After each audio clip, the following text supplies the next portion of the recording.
Hello, everyone, and welcome to the Orange and Brown Talk podcast. We are continuing our Hey, Mary Kay podcast this week. This is part 2. If you missed part 1, that went up on Monday afternoon, so go check that out on our podcast feed. Mary Kay, let's get right to it. This question is from Tom in Middlebury, Connecticut, and he's thinking about Deshaun Watson and turning things over to Deshaun. He says, "Hey, Mary Kay, what do you think of the following? Deshaun Watson can only be a top-tier quarterback if Stefanski can elevate to a top-tier play caller. Do you think this is kind of dependent on Kevin Stefanski making Deshaun Watson a top-tier quarterback?" And there was another question, too, about Kevin. Is he good enough to elevate a player like Watson? Or have we just seen him elevate kind of mediocre and bad quarterbacks in his time as a play caller? I hope that all makes sense. It does. I mean, we don't know yet. We don't know if he will be able to elevate Deshaun Watson, but we have evidence that Jacoby Brissette has played well under him and had one of his best seasons, and that Baker Mayfield played really, really well under him as well and took the team to the playoffs. So there is evidence that he does a really nice job with quarterbacks. And I know he's been educating himself, as we talked about on yesterday's pod. He's educated himself even more so on how to call plays for a dual threat quarterback like Deshaun Watson. And he will continue to do that. So it's probably going to be a little bit of a work in progress.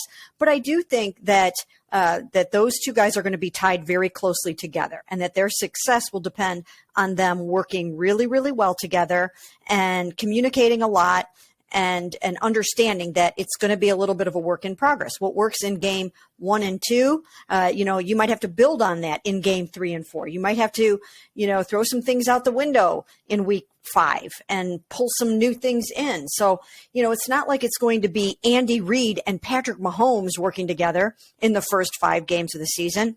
These guys have to learn each other. They have to figure each other out. And that's why off-season communication is going to be vital. How concerned were you from those last 6 games of the season? I mean, I guess how are we putting too much on rust and the 700 days off, or is it really just as simple as like Deshaun had all that time off and Jacoby was the quarterback for 11 games and that's a tough transition? Is that a cop-out, or is that like a real thing?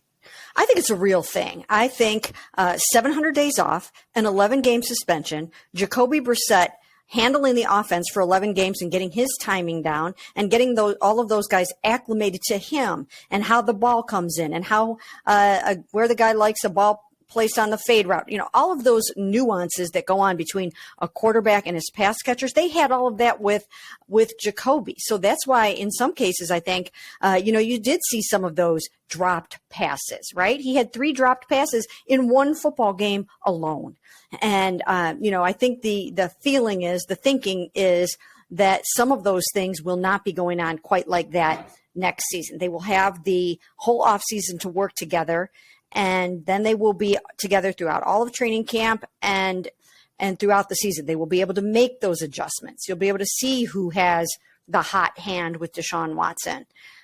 So I think everything kind of got mixed into his performance, and all of those things will be a factor going forward.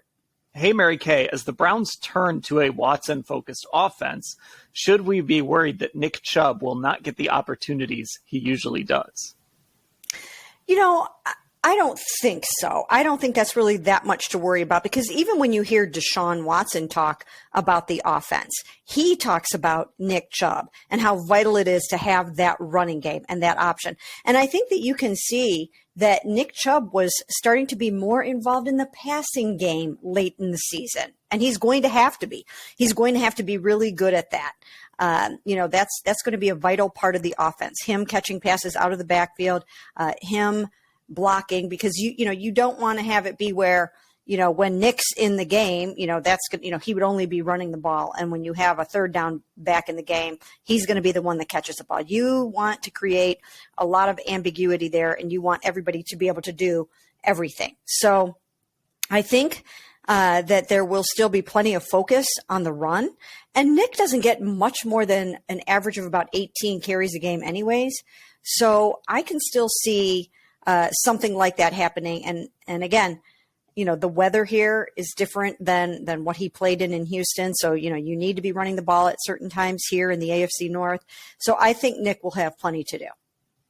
So you read my mind with part of that answer, because